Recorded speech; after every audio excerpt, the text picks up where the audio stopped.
இவர்களுக்கு சிடபிள்யூடிக்கு அனுப்பி விடுவதாலேயே கூட இது திட்டம் நிறைவேற முடியாது.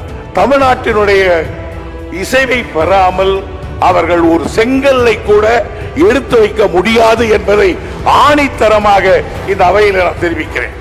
ஏதோ அவர்கள் பணம் ஒதுக்கிறேன் சொன்னதாலோ அல்லது கட்டிய தீர்வோம் என்று வசனம் பேசுவதாலோ மேகதாதை கட்டிவிட முடியாது. நம்முடைய அம்மையார் அவர்கள் சொன்னார்கள், உங்களுக்கு அலைன்ஸ் இருக்க பேசக்கூடாது, பேசக்கூடாதுன்றதுதான் திட்டம். காரணம்,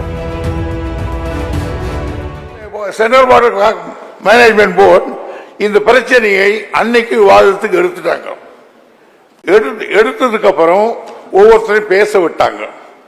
கர்நாடக உறுப்பினர் என்ன சொன்னாருன்னா, உச்ச நீதிமன்றம் இந்த திட்டத்திற்கு எந்த தடையும் பிறக்கவில்லை, ஆகையால் இந்த திட்டம் பற்றி விவாதித்து முடிவெடுத்து சென்ட்ரல் வாட்டர் கமிஷனுக்கு அனுப்பி வைக்கலாம் அவர் சொன்னார். இந்த சென்ட்ரல் வாட்டர் கமிஷன்லேயே ஒரு மெம்பர் அங்க இருக்கார், ஒன்றிய அரசனுடைய சார்பில் அவர் மெம்பரா இருக்கார்.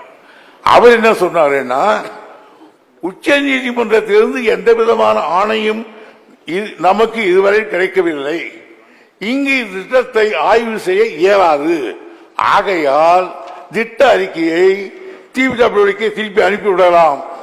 யாரு? கர்நாடகத்துக்காரர் எடுக்கலாம் சொன்னார். சென்ட்ரல் வாட்டர் கமிஷன் போன மெம்பர் அவர் எடுக்கக்கூடாதுன்னு சொன்னார். இந்த கருத்துக்களை எல்லாம் கேட்ட ஆணையத்தின் தலைவர் பெரும்பாலான உறுப்பினர்களின் கருத்துப்படி மேகதாது திட்டத்தை சிடபிள்யூடிசிக்கே திருப்பி அனுப்பிடலாம், எடுத்துக்கூடாது அப்படின்னு சொல்லிட்டார். வார்த்தைக்கு எடுத்துக்கூடாது ஆணைய தலைவரே சொல்லிட்டார். இவ்வளவு நடந்த பிறகும் எந்த ஆணைத்தலைவர் இதை திருப்பி அனுப்பலாம் என்று சொன்னாரோ அதே ஆணைத்தலைவர் அந்த கூட்டத்தின் மினிட்ஸை நமக்கு அனுப்புறார். என்ன நடந்ததுன்னு அனுப்புறார். அந்த மினிட்ஸ்ல என்ன எழுதுறாங்க, இங்கதான் தப்பு பண்றாங்க. அந்த மினிட்ஸில் மேகதாது திட்டத்தில் உள்ள பல்வேறு தொழில்நுட்பம் மற்றும் பொருளாதார அம்சங்களை பரிசீலித்து இந்த திட்டம் சாத்தியமா இல்லையா என்று முடிவெடுக்கவும் மற்றும் மேல் நடவடிக்கைக்காகவும் சிடபிள்யூசிக்கு அனுப்ப உள்ளதாக குறிப்பிட்டார். ஒன்றை வைத்துக் கொள்ள வேண்டும், யார் இவர்களுக்கு சிடபிள்யூடிக்கு அனுப்பி விடுவதாலேயே கூட இது திட்டம் நிறைவேற முடியாது. பிறகு அவர்கள் ஃபாரஸ்ட் டிபார்ட்மெண்ட்ல பர்மிஷன் வாங்கணும், அதற்கு பிறகு என்வாயர்மெண்ட்ல வாங்கணும். இவ்வளவு வாங்கினாலும் கூட அந்த தமிழ்நாட்டினுடைய இசைவை பெறாமல் அவர்கள் ஒரு செங்கல்லை கூட எடுத்து வைக்க முடியாது என்பதை ஆணித்தரமாக இந்த அவையில் நான் தெரிவிக்கிறேன். ஆனால் கர்நாடகத்திலே ஒரு அரசியல் நடத்துகிறார்கள்.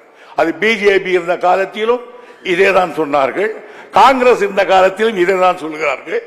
எப்பொழுது வந்திருக்கிற கட்சிக்காரர்கள் யார் வந்தாலும் அவர்களுக்கு எடுத்த உடனே இது செல்வதுதான்.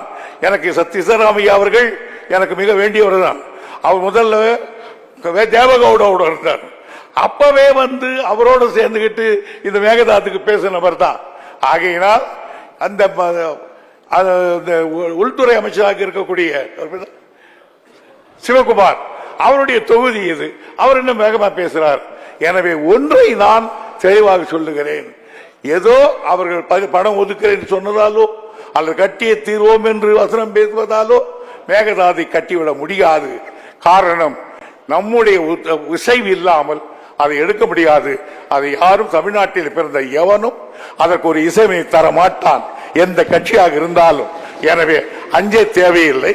நம்முடைய அம்மையார் அவர்கள் சொன்னார்கள், உங்களுக்கு அலைன்ஸ் இருக்க பேசக்கூடாது, பேசக்கூடாதுன்றதுதான் திட்டம். காரணம், பேசி பேசி பேசி நாங்கள் அழுத்து போய் தான் நாங்கள் இந்த ட்ரிபுனலையே நாங்கள் கொண்டு வந்தோம். இப்போ ஒன்றும் வேணாம், இந்த மார்க்கண்டேய தகராறு நாங்கள் போட்டோம், சுப்ரீம் கோர்ட் சொன்னா எதுக்கு பேசுறீங்க, நீங்க ஒரு ட்ரிபுனல் போட்டுங்கன்னா உடனே அது கெடுக்கிறதுக்கு போய் மறுபடியும் பேசியும் போட்டிருக்காங்க. இல்லை இல்லை, நாங்கள் புதுசாக வந்திருக்கோம், அவங்க புதுசாக வந்திருக்காங்க, நாங்கள் பேசிக்கிறோம் தான் மறுபடியும் போட்டுருக்காங்க. அதை எடுத்துக்கிட்டு இருக்கோம். எனவே மாண்புமிகு எதிர்க்கட்சி தலைவர் அவர்கள் கவலைப்பட தேவையில்லை.